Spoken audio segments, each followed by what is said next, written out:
What's up, everybody? We are back at the BE00TAKE00 Show. I am your co-host, PJ North, along with the one and only Tyler Bohannon. Tebow, we've made it Shaquille O'Neal number of episodes, my guy.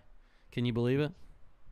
I can't believe it. I can't at all, actually. Every But, week hey, I've had goes a lot by, I of believe fun it with more. I know. Yeah, it's been a lot of fun. It's a way, I used it first off as a way to just kind of blow off some steam about drag racing, and but it's been cool, and it's been amazing to meet all the people that we have that actually listen. Yeah, it's really wild when people cool. come up to us and tell us that they listen. I think that's the coolest part because it's like people, that I would never, think. I'm like, damn, you listen to me talk for an hour every week? That's incredible. Well, if you are joining us live, we do appreciate it, man. Thank you guys on YouTube. Hit that like and subscribe button. Notifications on. I'll tell you this for one reason. It's super annoying that every podcast has it, but Facebook does not want my link. They do not want it. So it's impossible. It doesn't matter what I do.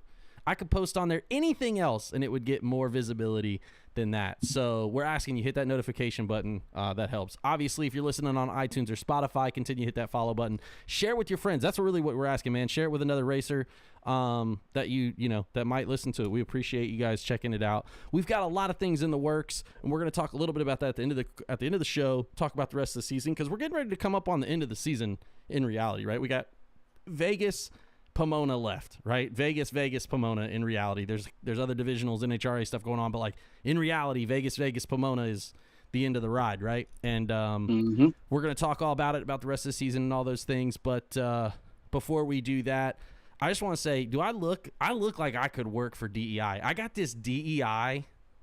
This is like a crew shirt. Casey's like, damn, you look like a wind. That looks like a short sleeve windbreaker. Yeah, dude, but it's like by Sparco. It is shout out to Brent Wentz. He finds all this stuff, right? Obviously, and he's a Mooresville guy, works for Rick Ware Racing. Days Gone By Vintage. I get a lot of stuff from him. He's got a lot of cool stuff, but this one I was like, I have to have it, and so I bought this DEI. And it's like, yeah, it's kind of like a fishing shirt almost, but not as but it feels like, but I guess it's like a crew only shirt. You had to wear them in the shop, when they were at DEI. And then this hat I got this weekend from Arkansas Picker. He's a dude on YouTube. I went to this Retro Fest, and I got a few more hats, so my collection is pristine right now. I'm really doing it right now, but if all else fails, if my podcasting career goes, I'll just sell all my vintage wear. Why don't you just, what you should do? Listen, we're running out of options, okay? These vintage stores are going to start getting better. You should just model for the vintage stores. There you go. That would be amazing. It's just like, hey, this is what it looks like on a normal human being. Brent's got this WCW Motorsports crew shirt, and it's a Simpson one, and I have to have it, but it is so expensive. I just can't bring myself to do it. I did buy a WCW Racing jacket. It's like one of those starter jackets. Which one did you send me? Yeah, I've sent you all of them. Yeah, okay. But I only bought. I know. I saw the cheaper one. It was yellow. That's the one I want. But I can't come off the. I can't. Steve Grissom WCW Motorsports one. So I did buy the later one. They had like a jacket. It's from Racing Champions or whatever, So I did buy that, but it was cheap. That one was only $60, and I was like, I gotta have that jacket. So. But I do want that crew shirt, but it's a little steep right now. So that's maybe if I had some rich friends that want to buy me a Christmas gift, that would be the one. I just every 3 months I get something that just gets a wild hair up my ass, and I just splurge for 3 days on vintage shit. That's once a week for me. That's my problem, I guess. Yeah. My eBay store is not popping enough. It don't have to be wearable, okay? Yeah. Oh, you just want to have it. Well, some of it, right? Some of it's the same, and it's that's fair. There's been a couple sportsman racing ones that's popped up that I don't really care if it fits or not. I buy. You just have it, dude. I did buy a 93 or 94 Spring Nationals shirt. Mm-hmm. It's super thick, single stitch. It's an incredible vintage. It's Columbus Spring Nationals. It does not fit me. I've tried. I'm like, dude, even at my lightest, this thing is not fitting. It is an original. It's supposed to fit, right? It's a large. It's not even a question. So that's a Casey vintage wear now, unfortunately. I'll tell you, one of my favorite ones that I got, I looked for. This is one I actually looked for a while. But Dad won Indy in 03. And I found my size U.S. Nationals. U.S. Nationals event shirt from 03. Damn, see, that's sick. I've never won anything to have any sentimental value, but if I did, that would be it. All right, well, we're going to get into it. Shout out to everybody joining us today. I see Ray Thirsty. He says he's in Walmart. What do we need? Man, Ray, if you're at Walmart, dude, check what action figures they got. I don't know if y'all know I'm a huge wrestling figure collection, so feel free to pick up a I'm wrestling also running low on toothpaste. You know, Tyler if you want to hook me up with some of those normal things. Yeah, like, I mean, I'll go get it eventually when I'm like the day that it runs all the way out. Okay, you're one of those.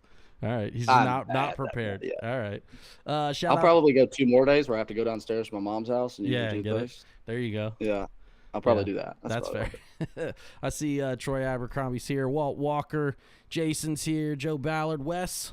You know, Wes, I hope you are building somebody's headers right now. I hope they're making a lot of noise over there. I hope you're working on it. We're gonna get into it though. We got some. He's working on somebody. Sorry, he's working on some headers for a guy that don't need no more smoke. Oh, who's that? Do I need to know? It's a superstar guy that already got plenty of HP. Oh man, I hope maybe we can block off like one of the holes. We'll run this thing at 7. Yeah, you should. Just go ahead and step those things a bit further down. Yeah, that's incredible. A little extra. I need some horsepower. Maybe I'll. We're figuring it out. All right, man, let's talk about the headlines. First off, US 60 bracket finals. I know we talked about this a little bit, and the reason I keep bringing it up, obviously there's a ton of local races and a lot of things, so if people want us to talk about stuff, feel free to send it to us, BE00TAKE00 Show at gmail.com. We'd love to see your results or, things that you want to highlight, racers and all stuff. But US 60, obviously close, in this race specifically, you always talk about, like, it being your favorite. Looked like it went off without a hitch. I saw Randy Dell, man. For the longest time, I thought his name was Dell, Randy Dell, like D-E. I was like, why do they call him that? But it's Randy Dale. Okay, just so everybody knows. Randy Rice, man, he was he had 2 good days. I think he won the shootout. I saw him dressed as a king, which to get him to wear the whole getup, that was really my favorite part. Shelby can get them all to do whatever she wants. That checks out. Okay. Yeah, so Randy Rice got the win. Chris Morris won one of the days. And Tyler Sizemore won one of the days. I talked with Bickle today. He called me, and he was like, man, I had 2 at 12, 1 at 6, none at 3. Hey, my man, listen, I'm hard on Jerry, all right? I'm hard on Jerry. But I've never seen the dude drive like he did on Sunday. I didn't pay as close. He was doubled late. Yeah. Both days. But my man was on something else on Sunday and was mowing through them. Yeah, he just got that car really back together this year too. Doesn't this guy know what I do? Oh my God, Jeb, we'll call you back, baby. Yeah, I'll try that again later. I don't know. Did he tell? I'm sure he told you how he lost, but yeah. He's like 4 total, no good. He's 4 dead 0, not in the drag. Sizemore's 2 gave him 2 change. Hello. Yeah. Let's go 004. Can't win. Puts it down on 0. Like, I love it. But no, he drove. I kind of wanted to shout him out because I know I'm hard on him, and he drove really, really well this week. Yeah, I'm a big Bickle guy, man. I love Jerry Bickle. Which if you don't get the inside joke, man, that's Jacob Decker. He is. We've been calling him Bickle for a long time. It's because it's the best nickname in drag. I saw Drag Champ. He finally took to it after a few years. He finally realized, he's like, all right, I've given in. They got me. I saw either drag coverage or going bracket racing. I forget who it was, and I apologize, but someone on Facebook commented like, "What's the best nickname in drag racing?" That's a top 10 for sure. Your nickname is Jerry Bickle, and you bracket my guy. You know what I'm saying? Good stuff. But yeah, man. So it looked like US 60. Anything else from the weekend that you wanted to shot? Because it looked like it was really cool. It was. I ain't gonna lie to you. As bad as I've kind of been about racing lately, just not having an interest in it. When it ended on Sunday, I wasn't ready for it to be over. Yeah, that's cool. And it changed. It really did. It kind of lit a fire under my ass. Listen, the place has been open since 1965. I don't know the stats, but in my lifetime, I can promise you that's the most cars that have ever been on property for the bracket finals. Okay. Over 320 cars staged first round. Hell yeah. And it was, we haven't really talked about it a ton, but it's probably one of the proudest things that I've done in my career is that race. It's nothing special. I mean, it's not a great deal. It don't pay a bunch.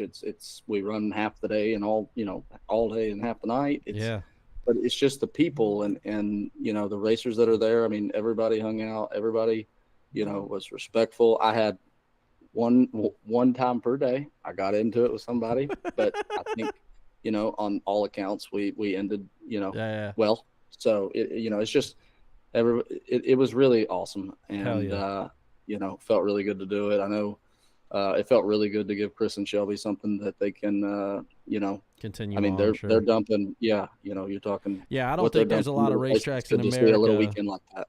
Yeah, there's not a lot of racetracks in America doing. And if there are, man, I'd love to talk to some of those guys, man. Those promoters For sure. who are One of doing. them that I thought about that reached out to me, or was supposed to reach out to me and talk, Justin Kirk, doing that deal over in West Virginia. Like, Yeah, man, I'd love to talk to chat him a with little him, bit. dude. We'd love to see what that's the Yeah. 303 Motorsports Park or 3-something I Motorsports Park. He think spent a shit ton of so. money there, right? Yeah. Well, yeah, and I think he's still got a lot to go. And Yeah. like just seeing what little bit I I saw. remember the view of that thing was sick. Oh, sick. Yeah, Yeah. I just wonder about getting to it, but like the view That's is, my is question sick. sometimes. Look, if you can get to, this is what I've figured out. If you can get to London Dragway, which is in the middle of a Yeah. goddamn national park for no apparent fucking reason, then you can get to any of these racetracks. You know what I'm saying? I remember Maple Grove as a kid. You're driving through this, like, what looks like something heard out that of a one's never movie. done. Unbelievable Yeah. view when you're driving through there, and you're just like, this is so crazy. And then you get, like, I don't know how the rigs fit under the tree limbs, because it's like, it's one of those things where you're just like covered up by trees the whole, and then you get there and you're just like, wow, this is incredible. And that's one of the cool things about racetracks too. Like, I've heard Sonoma's that way, like a cool experience, from a Sonoma Getting to it. Yeah, different stuff. And so, like, I'd love to see.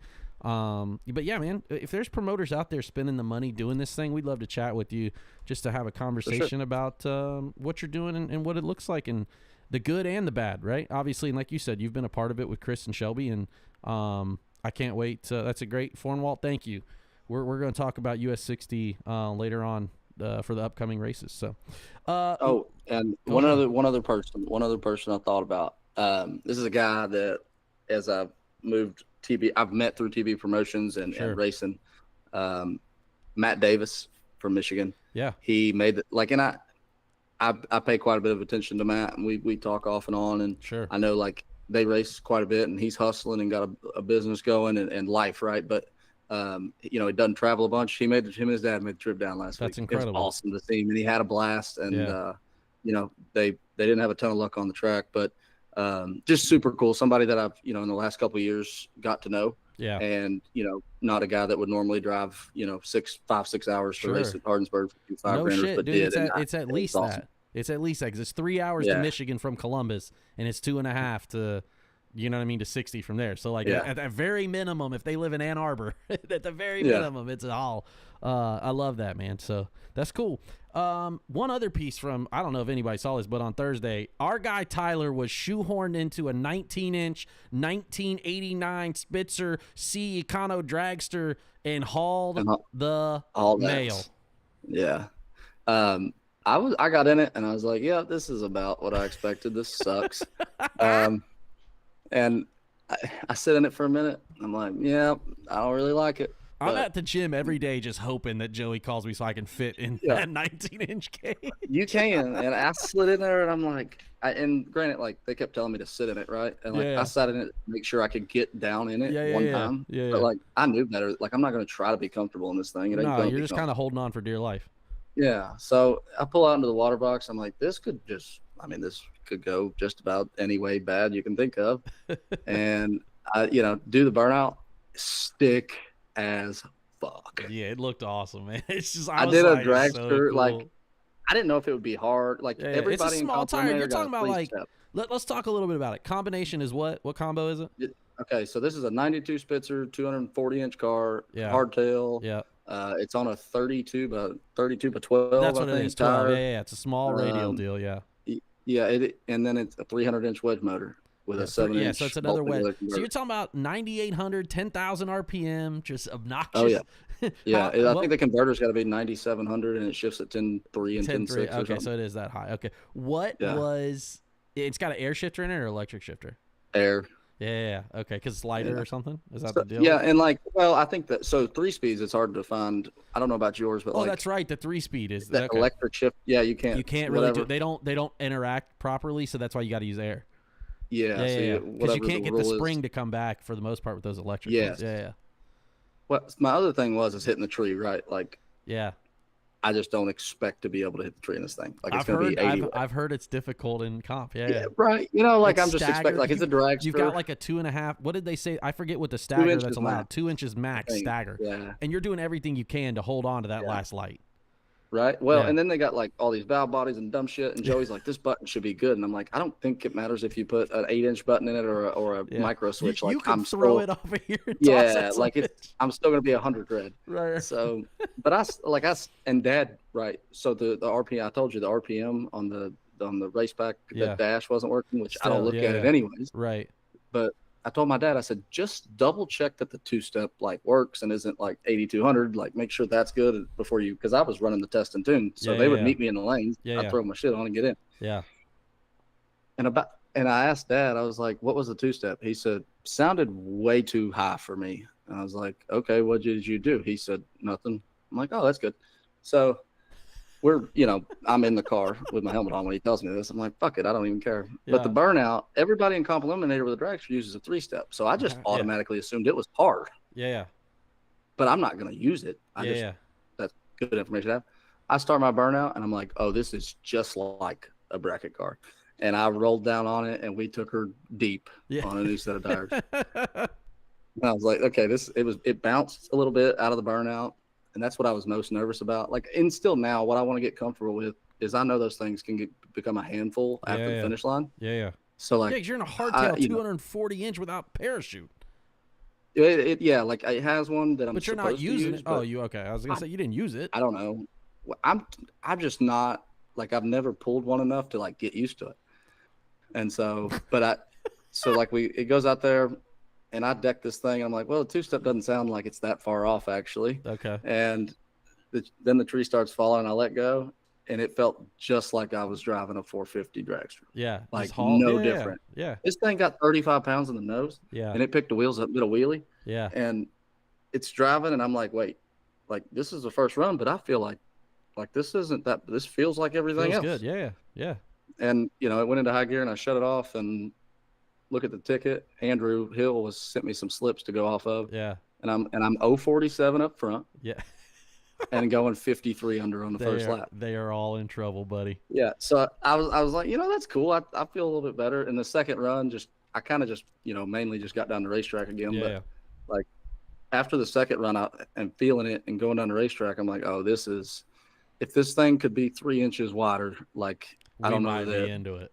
Yeah, that's still the only thing that sucks is getting in that thing. But I just love that it's a bottom ball 240-inch dragster. Yeah. And look, man, we've been talking about comp like a lot. Obviously, we did combo of the week a lot, and we just kind of enjoyed it. I just think it's like I've become entrapped in this whole thing. I'm like, I'm excited about it 4 times. I'm like, I can't wait to be on the horn. Hey, buddy, that guy's broke. I hope you can hear me lift. We don't need that personal here. What I'm kind of stoked about is if I in fact can hit the tree. Yeah. And I already know, like, just judging by the runs, like I'm missing 500 to 800. It's easy. So, right. Work on that and find out and give me a few more runs in it. I know I'm going to be a faster car a lot. If I can hit the tree, like I feel really confident. I'm so excited about it, dude. I hope that, yeah, man, I hope Joey and Chuck are excited to work at the racetrack. Is Division III comp next year, buddy? Y'all ain't ready. Rolling. Y'all ain't ready for that. I'm telling you, these guys loved modified before, bruh.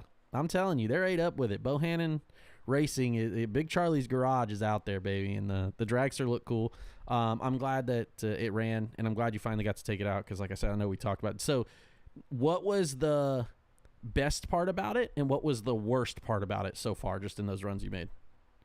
The best part about it is being able, like, when you're going down the racetrack, as soon as it took off and I was rolling, it felt, like I said, it just felt like I was driving every other 460 dragster. So I felt like at that point I was like, okay, I didn't know if this thing was going to be something that was bouncing around all the way down the racetrack and would be a handful, and of course I'm on a really good racetrack, but just the fact that when it took off, it felt like a normal dragster. And knowing that I can kind of treat it as a normal dragster and race it like a normal dragster. So that was the best part about it. And, coming up, I couldn't tell you if I hit the tree that great or not, but it wasn't 100 red or 100 green, so it was in the ballpark. Sure. But the worst part's still just being uncomfortable in the seat. Yeah. But I'm gonna work on that. Try to, Sure. and the other, like I was wearing a 5 suit, and it's once again it's a 460 dragster. I got in it like I would get in it a 460 dragster bracket race. So like I didn't have everything. I didn't have a Hans on. I didn't have a 15 suit. Yeah. You have to wear a 15 suit? I think so. Oh my God, we're gonna have to find the lightest weight 15 suit that's out there because you're gonna be stuffed in there. That or we're gonna have to spray on. We're gonna have to spray on your jacket after you get you're gonna have to get some fucking Pam. Yeah, holy slide shit. me in fucking cage of this thing. Oh so my like God. that part, I'm a little. I don't know how that's gonna go, but overall, like once you get to the water box, it's pretty sweet.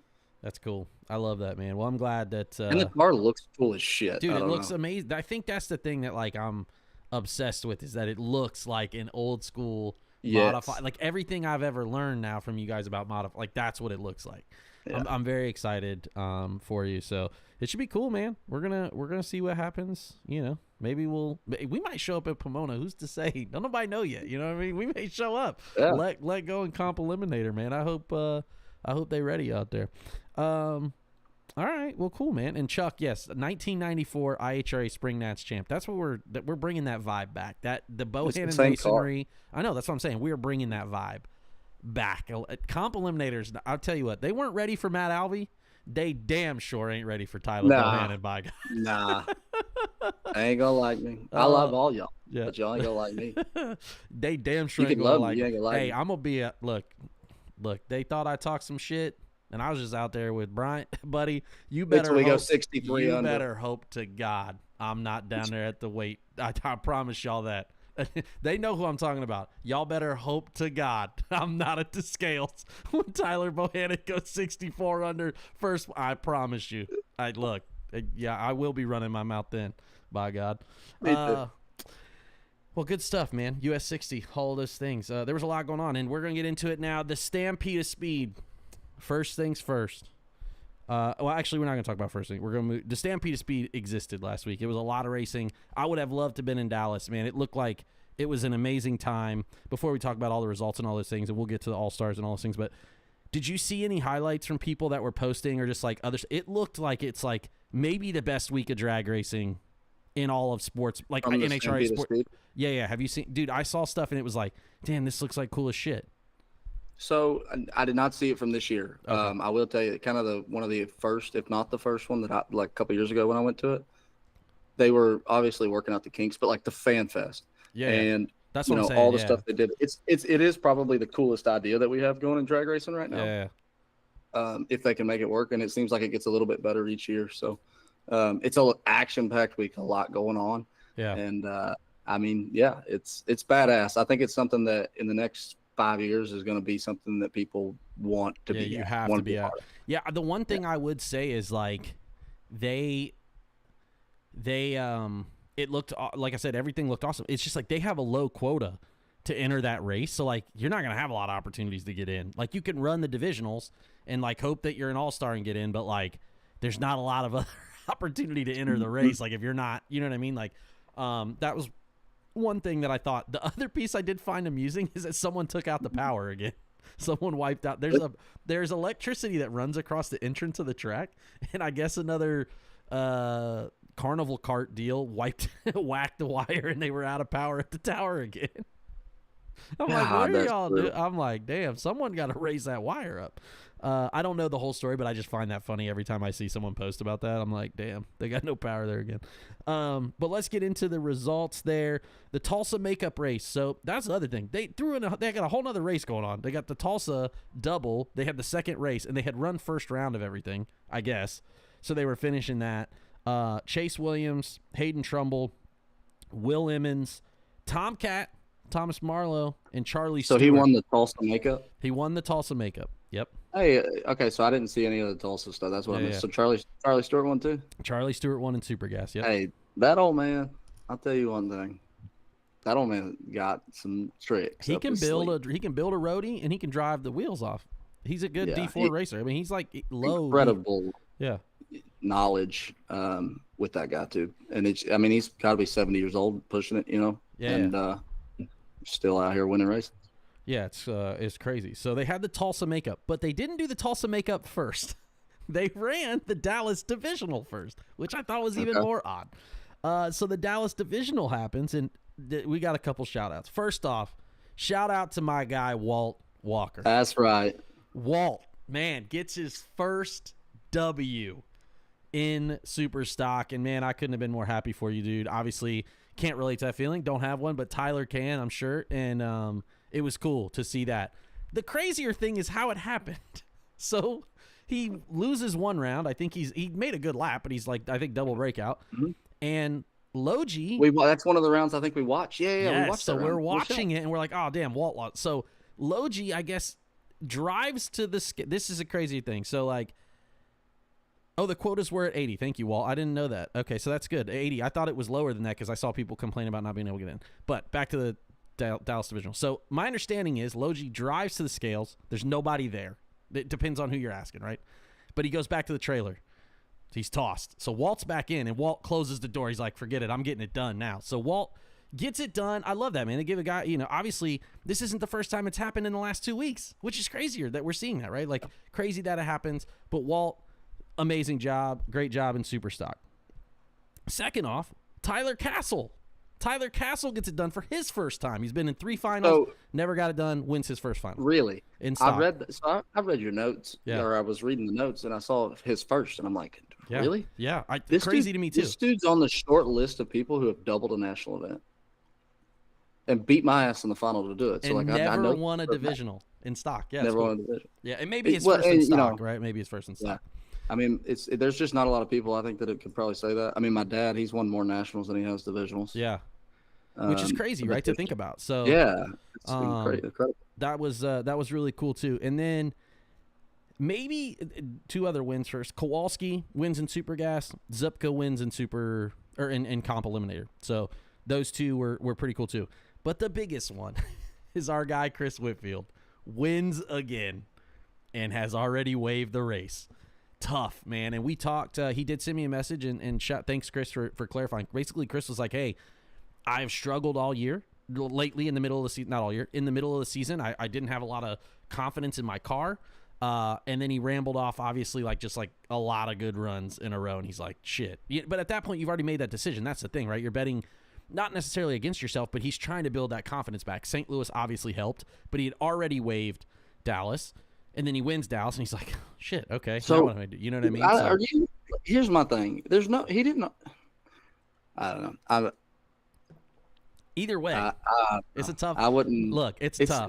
Me, I'm not a good enough racer. You feel stupid, and there's listen. I'm not saying he is stupid. I'm just saying you feel stupid, right? I'm sure he said the same thing. He's like, I'm sure from the outside looking in, he's like, damn, I look like an idiot. But in reality, I made this conscious decision to waive these races because I wasn't confident in the car. And listen, here's the thing. Yeah, I don't know. I'm not good enough to waive a race. You can't control things you can't control. Yeah, that's fair. Yeah, I'm gonna go out there, and as long as the car starts, as long as the car starts, I'm probably not waiving it anymore. Yeah, I've waived a race, and if you're going to a race for reasons other than to chase a world championship. Yeah. If you're going to these races for other reasons than to chase a world championship, then you probably don't care about winning a world championship. But right. It's just, I don't know. In my opinion, I agree 100%. Especially after the first one, after the first one went good, I'm done waving. Yeah, I don't know. That's 100% because he waived Earlville, right? That's kind of where it started, and then he was trying to get it back together. As like I said, he made a good point. Like I said, he was very confident in his decision, which you gotta respect, right? Because I think that's like anything, right? You look at coaching or these players, and they're like, hey, I was confident in what I was doing, and this is how I was trying to get back off the snide, or whatever it may be, right? Like, hey. We went for it on 4th and 1 because we didn't have shit going on the other 3 downs, right? Yeah. It's like we went for it and it didn't pan out, He's another, he probably isn't in a position to go to, it's not like he has a racetrack or he's on the road doing his thing. It's not like he's got a Tuesday afternoon free and a racetrack that, not going to cost him an arm and a leg to go test at. So, he's using these races to test too. Yeah, like I said, it was interesting that had happened again, and then he just closes it, and you're just like, damn, that's tough. I'd be interested. That's now 2 weeks in a row that he locked up a world championship, and he had a paper in the tower that said he didn't. It's tough, man. That is it's tough look at it. But we're, I hope, like I said, good luck continued on, Chris. And he's a huge supporter of TB Promotions, obviously dialed in details and stuff like that. So I saw a badass race car driver. I still think that he could go to the next race and right. win it. He may win it again. He may win again just to prove a point. Pretty cool. But so that was the Dallas Divisional, like I said. Then they finished the Tulsa race. Then they got into the Jegs All-Stars. And Tyler Bohannon whooped my ass and pick him. All the way. He scored 21 points. I scored 4. And I'm just going to say this. If I'm the coach, right? I'm the coach, right? I'm picking these players. I'm the GM. I'm the coach. I'm blaming y'all. Y'all let me down. I'm just going to say it. Y'all let me down. Shout out to Ryan Walter. He texted me, and he's like, man, sorry I let you down. I'm like, hey, baby, that's part of it. You know what I mean? But I was like, I was pulling for you, my guy. It was I did. Go ahead. He just ran roughshod. I sent you the text today. Look, obviously, to prove a point of how good Tyler's picks were versus mine, I'm gonna just scroll back in what I sent him. I sent him 5. He got 5-1 in Super Comp, cleaned up, but we both got 0 in comp. So we really missed the boat in Comp Eliminator. Yeah, we did. I was taking a swing at it, but I didn't. I liked my comp pick, and then 4-0 in Super Stock. I got no picks in Super Stock. I got 1 pick in Top Dragster, 1 pick in Stock, 1 in Super Gas. You didn't get any in Super Gas. I did get 1 point in Super Gas. 2-1 in Super Street. We didn't fare very well there. 3-1 in Top Sportsman. And like I said, overall, the final in Super Street, didn't I? No. Yeah, you did, but he lost. I'm sorry. Yeah, you did, but he lost in the final. Sorry, you leave him. Yeah, he lost in the final. That's how you got 2 points. One each round. 21-4. Tyler run ruled me in Jegs Pick'em. What's your take on the All-Stars, though, overall? Man, it looked awesome. I thought it was really – obviously, I watched the whole thing kind of play out. I enjoyed I watched an HRA TV and the YouTube feed basically all weekend throughout the whole thing, and it just looked like it was great. They did a great job presenting it. I thought it was good. Any takeaways from the All-Star part of it? What little bit that you know how it is for me on these weekends where we got a lot going on at 60. Yeah. I don't get to watch as much, but like I got sent a bunch of stuff, and it's. I think in HRA as well. I think I put a lot of emphasis on Jegs in this deal. I think Jegs is the one that pushes the team that handles that for sure. Yeah. They push the envelope on making it as special as it can be. Like the year that I was there and I went to that fan fest. Yeah. They had the All-Stars drivers there doing. They did the same thing. It was awesome. It looks. Yeah, very cool. So Steve Foley. I saw Steve and Trevor Larson posting about it. Those are the ones I specifically saw. That it was cool. The All-Stars deal, like I've always thought that the race itself is kind of whatever, and I've gotten to the point in my life where I just kind of want to be a part of the experience. I want to be in it. I don't know what I got to do, but I'm gonna have to reel off a few wins next year early to get it. We got to figure that out. Yeah, it's All-Stars is a really cool deal, and my man Jeremy Duncan, old Duncan, got her done. I don't know how they're gonna fit a cowboy hat on that head. He's probably piped up pretty good, right? And he's probably feeling himself. If he's listening, when you come to spray my shit in the next whatever, I don't know when you come again, but when you do, I want the cowboy hat on. Yeah, if you got one, you did, right? They did it to the All-Stars guys too, right? Yeah. That's 100% it. Yeah, it was awesome. Yeah, it was cool. I will say I saw the introductions, and Brian Loans absolutely hammered everybody on introductions. He really gave a unbelievable rendition of the intro. Yeah, because they introduced the racers, right? So each guy from their division. So he did Division 1, Galvin did 7, Joe did 2. I missed 3. I happened to turn it on when Loans was about to do it, and he absolutely knocked it out of the park. And I was like, brother, everybody else better step up there. They're going to have to jump on that horse and do a little bit, because he hammered on it. Yeah, he did a great job on the introduction. And I think that you have to do that. Yes, and putting all of them in there, all of the different announcers, they're going to kind of go off. They're going to compete with each other, so But he went last because they were champions last year, so D1 went last, and he was like, and everyone was. They talked about it the whole rest of the day. They were like, "Damn, how was I going to follow that?" And I'm like, "Look, man, I'm obviously wrestling thing. I would have been egging it up too. I'd have been hammering I would have had a nickname for every single person, known where they were from, did the whole thing and then." Division 2, though, came out and just wiped the floor with everybody. D5, we had one finalist, I think, or two finalists total. We both picked D5, and they mentioned this is the best part. Tyler sends me this video, and I didn't know what to expect. He's like, "Oh, did you see this?" And they said on Tyler Bohannon's podcast, and I told Tyler, I was like, "Damn, I'm not even." And so I happened to post last week that, like, when I posted the clip of the cowboy hat, I was like, "Tyler's really the star of the show. I'm just along for the ride." And it was funny when Joe Costello said that. I was like, "Damn, they couldn't even get our name of our show. It's just the Tyler Bohannon Show." So this is the Tyler Bohannon Show, and I just happen to be PJ North along for the ride. I thought that was cool, though, man. Yeah, we both picked D5, and they did not do well. D2 ran roughshod over everybody. And I don't know if you got to I went back and listened to that clip that they sent me a couple more times, and I never did go back and like actually watch it. It was just like a snapshot of the TV. Yeah. It was like it was like D5 was introduced, and they were saying that D5 was picked on our podcast or whatever. Yeah. And I was like, wait, what? That's cool as shit. That is amazing. I thought that was so cool. When you sent it to me, Tyler's always been a guy that supports me. Yeah, Tyler said he felt bad. I do a little bit, right? I was like, don't feel bad. You are the star. I'm just along for the ride. I'm happy to be the driver of this bus, even if you're in the back hanging out. You know what I mean? Like, I'm here for it, baby. No, I thought it was cool. And I do appreciate it, especially, Joe's always kind of the little things that like I work on with you or with Brian in the background that aren't, mainly, my main thing. Yeah. Joe's always kind of paid attention to them and asked me how they are and kind of tried to, help me push them. Joe believes in all the sportsmen, which I think, man, you just have to have guys like that. Like, he gets it, right? He does the show. He does In the Pits thing too, which is awesome. He met with, I think, Tom Coonley at the last race, and then I forget who he did at maybe that's who he did at Dallas too. But pretty cool. Yeah, Joe's like a huge supporter of that, and I thought it, like I said, it was great. I loved it. Walt, thank you for calling that out as another little thing about that. The belt buckle. We talked about this earlier this year with the Pennington brothers, and I think it's one of the coolest. I don't think people understand how cool that shit is. Okay, the belt buckle is so sick. So Walt, that's incredible. I hope you wear it at your next race, or you have it built into your fire suit next year, because that's what I would do. I would just have that was how I'd buckle it every time. I'd take that extra, whatever it is. It looked cool as shit. I don't know who posted it, but I did see the one that they had, Stampede of Speed winner or whatever, which was really, really cool. So, yeah, excellent. All right, moving into the national event. I just got one thing to say, and I texted him this, right? Jerry effing Emmons to the top. My guy Jerry, man.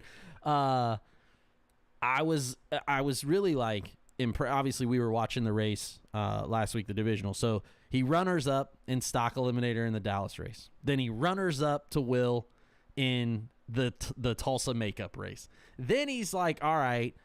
He kind of had like a rough go. Like in stock, he had a pretty legit set of, like, his scorecard's pretty deep, right? And he ends up getting it done in the national event. His 9th time winning at Dallas. That is absurd, dude. It's his 20th national event and his 9th time at Dallas. That's pretty good. Like, I feel like, you know what I mean? Like, if he's been racing 30 years or 20, I guess he's a little bit older than me, but so he's probably been racing 30 years. Like, that's pretty good odds. 9 out of 30 at a national event. They only run once a year. So 9 out of 30 is pretty good. Dude, you're getting in the Hall of Fame. That is a hitter's thing. Just hitting under 300 or, that's pretty stout. It's not bad. So shout out to Jerry Emmons, man. And their whole family. Jerry, Speedy, Gary, Will, Landon, they all had like something. They were all doing relatively well. I know Speedy runnered up in super stock, which was cool. And so I just thought it was great, man. Shout out to the Emmons brothers, and their whole camp down there. Like I said, very exciting. So he got it done 9th time, 20th. Then Trish Allen. Shout out to Trish Allen for winning her first in Super Gas, man. The first time I went to Dallas to work that race, that the Street Outlaw shit, right, that Mitch was putting on. Chase and Trish and who's the guy that runs Top Sportsman, the fast car that we just talked about like a week ago at Dallas. We were talking about picking them. Oh my gosh, he's a world champion multi-time. I'm looking at my list here to see if I can. I mean, you talking about Darian? I don't know. No, I can't remember. Either way, we went out to dinner with all of them. Trish, super nice family. Her husband, the whole family at race. Her brother, I saw posted a really nice thing about it. So Trish Allen gets her first in super gas. She was going nuts in the top end camera, like as it's coming down the same way your dad was. And I just like that feeling right there. I wish every single person did that. Like, regardless of how many times you've won one or like, if you're not excited when that win light comes on where you're almost piled up because you're just like so yoked, man, I don't know. I thought it was exciting. A national event, no matter what, like, I don't know what it is, and I'm different. I know I'm different, but national event still does it every time. I can't imagine it not. Thank you, Walt. It was Jimmy Lewis. That was thank you, Jimmy. Yeah, okay, Jimmy. Yeah, man. It was cool. It was cool to see it. So Trish, congratulations on your first. Another first, Daryl Stobie in the Chevelle. My guy's in super stock J automatic. It's also fast. So like it was going like 10 teens. I feel like that's pretty fast. He also had a heads up at one point, so he had to leg it out. So he could go like 10 O's. Like it's almost 90 something under. That's extremely good for a Chevelle. Yeah. There's some other J automatic cars that'll go 940s, but yeah. You know what I'm saying? Like that's the unfair advantage of super stock. Yeah. No, that's actually really sick. Like I feel like that was fast. His first win in a national event. I think it was his kid with him, maybe potentially, and his kid like put his hands on his head, like couldn't believe it, right? And he like didn't have any. They're from D6. They had nobody to. He was like the kids like had no one else to hug. He's just like going ape, and I'm like, man, I would have been going ape shit. I thought that was cool. That Chevelle was pretty badass. So shout out to Daryl Stobie. Got it done for his first. He was also an all-star, so that would have been why they were there. Which was cool. That's where I was a little confused. I didn't know why. Yeah. He was the all-star. He was the all-star for D6. And then Wayne Landry beat our guy Tomcat. Tomcat had a hell of a weekend. That's why I called this out. Tomcat wins the makeup, right? Wins the makeup. Runners up the national and semis the Dallas divisional. So he's up there with Emmons. He's almost in 3 finals. Go Tomcat. All right, boy. I see you. Absolute hammer of a weekend for Tomcat and Blue Chip. Look, the only guy I know that tows more than Tyler is Tomcat Marlowe. He may be the only guy, right? Am I right? Hey, he definitely does. And the thing, like, Tomcat's towing a bunch of stuff that ain't race related that is like, he's got it going on. Yeah. Hey, a guy who is flat, like, hustled his ass off and made it. 1,000%. He got. I don't know how he does it to jumble all the things he's got going on and then show up to Dallas and have an event like he did. That's sick. And I know he really wanted the national. I know he wanted it bad, but it's a great week, bud, for sure. Yeah, man. It was a weird run in the final. He couldn't get there and he was late. So wait, so that car? Oh, that's badass. I think what Walt's telling us is that he was talking about Daryl Stobie. Yes, is a key. He's got the key turn into the thing, which is pretty sick. Yeah, I've got mine in there. Do I need to do that to mine?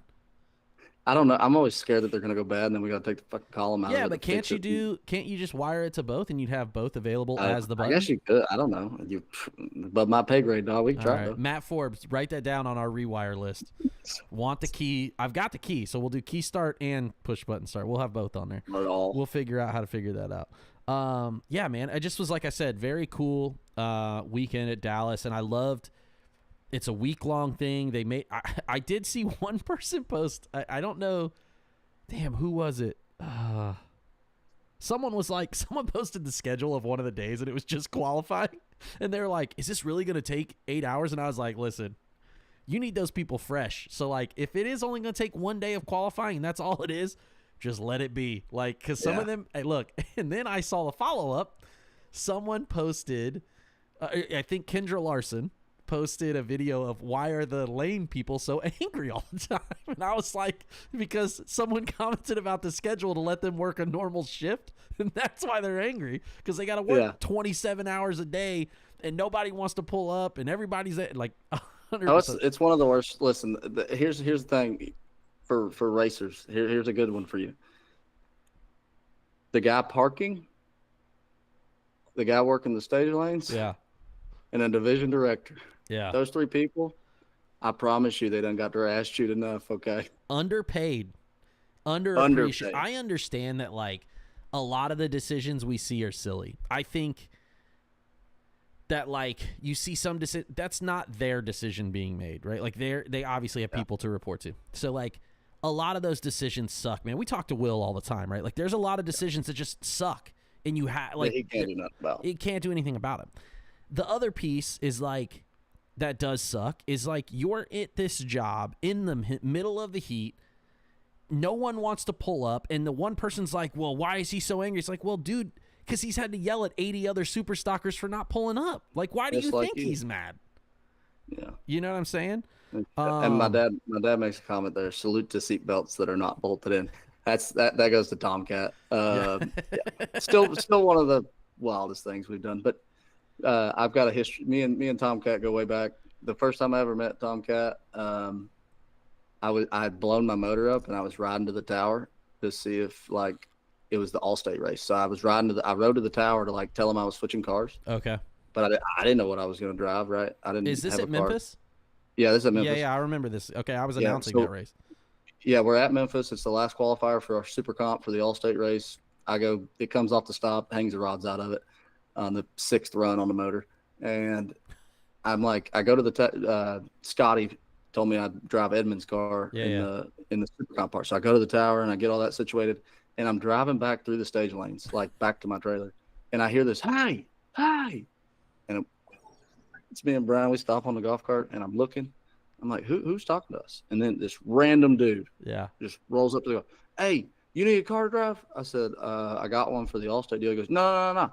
I mean, first round of the 10 grander or the 20 grander was in the lanes. He's like, for this race? I said, no. He said, my dragster's back to your trailer. Just go get in it and bring it up here. Hurry up. We ride off, and I looked at Brian and I said, who was that? He said, I don't really know, but I think that was Tomcat. I said, who in the fuck is Tomcat? And he said, Thomas Marlowe. I'm like, okay. Still don't know what kind of car he's got. Don't know what I'm looking for. I got my helmet, my jacket, and I'm riding through the pits. Yeah. And we ride, and he goes, I think that's it right there. Yeah. Okay. It's a dragster. I put my helmet on the cage. I get in. It's a TNT car, so the power knob and the parachute are the same. Yeah. Well, my Nelson car, the power was always on the right side. Oh, no. Like all the other dragsters, they're on the left. But I looked, I'm like, which one do I pull? Tomcat's still in the lanes, okay?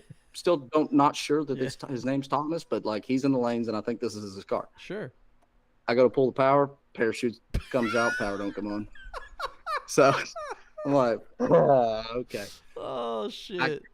Brian's like, cut the strings. We don't need them. Yeah, he's trying to cut it. I'm like, we don't even know this dude's name. We don't even know if this is his car. Like, really, we don't. And so we like roll it. We some half-ass pack this thing and go to the lanes. I go to put my seatbelts on, and the crotch belt was like the cam lock. In your hand, though. Just holding it up. I picked it up, and the little bolt thing, where it's gone. like dangling. Yeah. And I'm like, my dad was standing next to me. And shit. I'm at this point, I'm 10 pair back. It's a 20 grander. And he's like, don't tell your mother. And I stuffed it down in there and hooked everything up and wore this dude out. And then I met Thomas. I finally got his name, made sure I knew I was in the right car after the run was over. Yeah. But it's just still didn't know his name, drove his car to the staging lanes, pulled the parachute on the way there. But just, that's a Tomcat story. And then the next day he's 0 for 4. Yeah.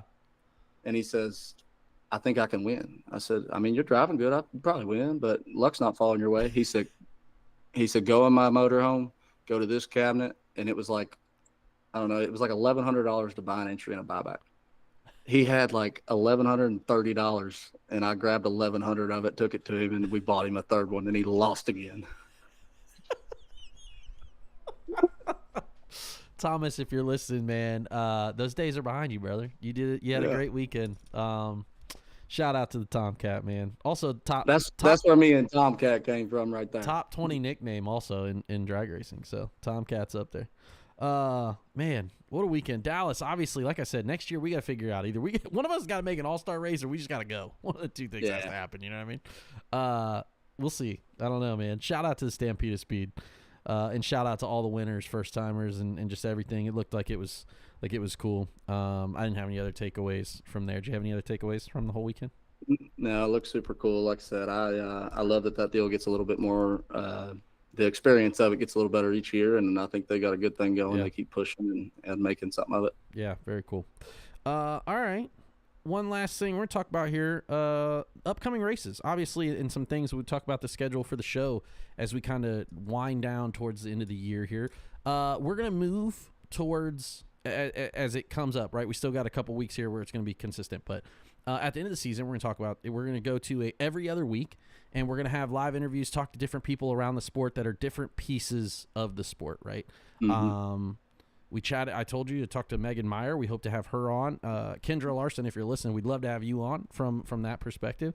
Different people within the sport, from the industry, from fabricators, track operators, all those type of people. And then, of course, our interview series that we've talked about at the very beginning when we first had this show, things we want to do. We want to talk to the super stock legends and stock legends of Ohio Valley, all those guys. We're going to get a roundtable, talk to famed motor builder Jeff Taylor. But so as we complete the season, right, the season's going to come up to an end here, and it'll be every other week. But we appreciate you guys, like I said, listening and joining in with us here all season long. So that's upcoming as we get towards the end of the season. Other races that are upcoming for us, just like I said, we're going to do Fright Night at US 60 coming up. They've got we're going to talk about the 500K. We're going to do a little pick 'em here at the 500K. But we got Fright Night. You've got the Mini Million at Gainesville. You've got the 5-day Fuquay race at Immokalee. RT Promotions, I know they're doing. I think they got the Fall Brawl. They got their 5-day. Yeah, they got the New Year's race. There's a lot of. It's that time, and I love that it seems like every year we're getting. I don't love that the promoters are just not working that out to where everybody can do everything. But the Winter Series is coming back pretty strong. I'm excited. Yeah. There's a lot of whether everybody likes to admit it or not. I don't think they quite understand how global warming actually works. But what happens is it impacts the seasons across the world. So we're getting later and later into how that works, just so everyone's clear. That's what happens with climate change. And so those things are happening, right? We're seeing races later on and later on in the years. And it's funny to me, like the Winter Series part of that. Yeah. Like to me, I could go racing at Clay City in November a couple times, and like I didn't feel it. Like there was a few things in my childhood that like this is how you've made it. Yeah. If you can go to Florida and run the Winter Series, like, 1,000%, you've made it in life. Yeah. So or you just the bank continues to loan you the money.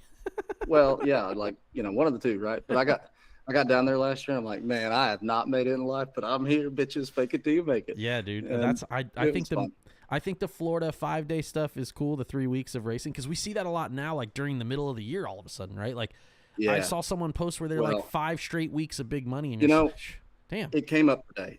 That's actually a great topic. I'll talk about it for a couple minutes. And this is something that like we should post on socials for like a poll. Yeah. Something that has been coming up more often in the last couple of years for Brian and I when it comes to scheduling is, like it used to be just get away from everybody, right? Like don't land on nobody, get away from them. But now like with all these races, plus just, feedback from the racers, it doesn't hurt for us to have our Martin race around the OG 50, 1,000%, or after whatever it is. Like, but now that's a big thing in the way that we schedule races is looking at, okay, we're going to have to butt up to somebody. So let's like move this race. And like, you're trying to make these 2 to 3 to 4 week. I don't like to go 4 weeks, but like if you've got, when I'm looking at schedules, okay, if I'm going to go to Ohio, okay, they've got one this week. Let's slide it in here and let's back up to them. I think it helps both promoters. Yeah. I don't think it hurts anybody. Now, what I'm also, like I said, not going to do is be a 4th guy or be a 5th guy in a row, because people can't do that. But I do think the idea of back-to-back races and big money, even through the summer, is still working out really well. The 9 to 5 guy who's within 2 to 3 hours can do both. Yeah. And the Chris Galitti from South Texas can stay in Michigan for a few weeks and race. And so, but there is a fine line there too. And we're learning that as we go. It's something that I wanted to point out is kind of how big that is in the way that we're scheduling races now, trying to get those 2-week stretches that you can get the most bang for your buck. Yeah. I think the crazy thing is too, is like, if I did a poll, I bet you would see like just polar opposites. That's the problem. Like, that's the crazy thing is like, well, how do you can't appease everybody. You're just trying to appease the most people, really. You know what I mean? As badass as we think the Stampede of Speed was, there's 300 class racers who think it's dumb as fuck because they have to be there all week. Yeah. Yeah. That's the thing is like, what races can you afford to I do think I really wish we got away from the Wednesday to Saturday thing. we're driving like I would rather. So yes, I'm gonna tell you tell your deal. I'm gonna give my From my outlook on that. perspective, yeah. From my perspective, I would rather not take a day off of work and leave Sunday after the race is over and get home. It's the same difference, except I don't have to lose a day of work if it were me. And that's like Brian Brian and I have had that conversation, right? Like, and it's funny because me and Brian were always those people, right? He had to be at work until the last second, and we drove all night, and then on the way home we drove all night Sunday and got him to work on Monday or me or whatever. Like, I still look at it that way. Like, I'll be tired on Monday at work, rather than have to take Wednesday. And this is coming from somebody that hasn't had a job. I couldn't call him. He out here talking for the people, the blue collar guys, and he ain't even got a job. Yeah, like I don't come from the same like restraints not 100%. on my schedule. Yeah. But I've always felt that way. You force me to take a day off that I might not have to. Like, it's okay if you have to for Monday, but like I might not have to. That's where I'm at with the NHRA thing. Yeah, that's why like I don't love the Wednesday to Saturday double at St. Louis. I just don't, because that comes from Peter. Yeah, but it's like, why are we doing, like, I just don't get that. Like, the travel home is the travel home regardless. The travel home, I think they did it originally for, and like, this makes sense, right? Like Vegas, I'm good with Vegas doing that because of how many East Coast racers you still have, and like, they're gonna have to take a day. Like, so you're trying to get them out ahead of time. You're getting them to where they don't have to like fuck up their next week, right? Like, they can just screw this week up, and you can get them home. So like, there's certain places where I like it, but like every double being Wednesday to Saturday they need. I don't understand. Like, we've been okay with racing Mondays before, and if you really need the day, then you really need the day. But I'm with you on the fact that I'm sure it's an insurance policy for them, but their insurance policy makes the racers lose a day every time. Yeah, I don't know that I don't know. It alienate. Obviously, there's a ton of racers. We were all still there. I just think like, for me, I don't love it. I would rather. I'm gonna still do it. But like, that's why, that's the thing, right? Like, everybody's still gonna do it, and I think that's why you don't like hear big opinions. Sure. Like, for me, I've always tried to keep the TB races ending on Sunday for that reason. You know, I always knew that I was the guy that if you were gonna make, like, at least give me the option of taking the day, don't force me to take the day. 1,000%. I think that's just the way that I've always looked at it. The way I've tried to do TB races. We, here and there, we'll still have one that ends on Saturday for a holiday or for something or whatever, but. That's just kind of my outlook on it. No, agreed, 100%. Let us know in the comments what your guys' thoughts are. Are you a Wednesday to Saturday guy, or you like the Thursday to Sunday? That's what I'm at. All right, 500K is this weekend. If Galen or Britt or Slate were here, there'd be if you could post a flyer in the comments right now, they would post a flyer in the comments. The 500K is this weekend at Montgomery. I think Brian's going. Is that right? Is Brian still going? Hell, I don't know. Oh, okay. We've talked TV promotions today. We teamed up on Jeb a little bit today. That was fun. Oh, poor Jeb. Yeah, Jeb's been out being a hero, being a badass, and we were asking each other questions. Me and Brian asked, like, I don't know what's going on. Okay, I asked Brian questions, and he tells me what's going on. Sure. And today he's like, well, Jeb. I was like, what about this, and this? He's like, well, Jeb's got to get back to me. And so then we just both turned to Jeb and started, where's our shit, Jeb? Let's go. A group chat I do not want to be a part of. Jeb, get it figured out. It's called the Dream Team. That's the group chat name. Dream Team. What an electric team of idiots. Idiots that I love also, by the way. Okay. Well, so we don't know if Brian's going, so I can't pick him. 500K though, man, obviously game changer payday.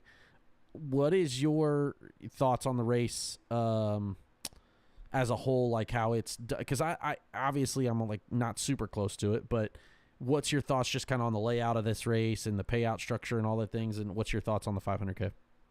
Britt and Galen do a great job. The only two things that I've ever like struggled with on Galen and Britt's races is one, it's because I'm dumb, but it's like they always, everything's separate in a way. Yeah. Like, all the races are separate. So that's always a little, like, I never loved that. And for no specific reason, it's just personal preference. Yeah. Like, I kind of like one combined entry fee. And then they don't ladder. At all. They don't ladder anything. Yeah. Okay. Interesting. That's just, nothing wrong with it. It's just, when you get down deep, it's, you The only thing I think from my aspect is like you put yourself in a position to like make hard judgment calls in the stage of lanes late rounds. Yeah, okay. If somebody like coming down the right realizes that they're going to run, switch to the left, like, is that wrong? Is that right? You just get yourself in a position there. Yeah. But, I love Britt and Galen's races. They make them fun. They make them a good time. They feed you. They put on a great program. They get shit done. They got the right people in place. Yeah. And I mean, it's a cool event. That's, I guess, it's technically the same event that I won a few years ago. They just changed it from $1 million to the half, right? To the $500,000. So, like, excuse me. Like I said, they do a great job. It's gonna be a badass race. Somebody gonna go home $500,000 richer. Yeah, do you think it's gonna be one of the standard bracket racers for a living guys, or do you think it's gonna be a rando? I think for the 500, I think you're the millions, the 500s. I think your cream rises to the top there. Sure. I mean, nobody's ever won one that there's been one or two guys in the history of mega day races that I didn't think could win them that did. Sure. And sure. So I still think you're going to see those guys that it's an experience thing. My first million, pulled into the water box, scared to death. Yeah. We'll never forget it. And Lester Atkins told me, he said, if you pull into the water box and you're worried about it, shut the car off. So you ain't worried about it. Yeah. No shit. Because that's the thing. And that really changed it. And I think there's still a lot of experienced guys who have staged for a lot of those races is the biggest thing. Nothing like hitting on 17. You know what I mean? That's right. Yeah. My question is CG going to be there? Corey Galitti he's a full class racer now, him and Chris. So I'd like to know if the Galittis are going to be there. I'd say they will. I don't know for sure, but yeah. I mean, they might have to go back to Tomball, Texas. You know what I mean? I'm interested to see the list. I'll obviously tune in and see and check it out. It's on Motor Mania Live, I'm pretty sure. So it'll be interesting. If I was going to pick two guys that would be my team to ride with on Saturday. Yep. From right now, not knowing who's there, I'd be rolling with Jaden Lawler and Chattanooga Choo Choo. Oh, okay.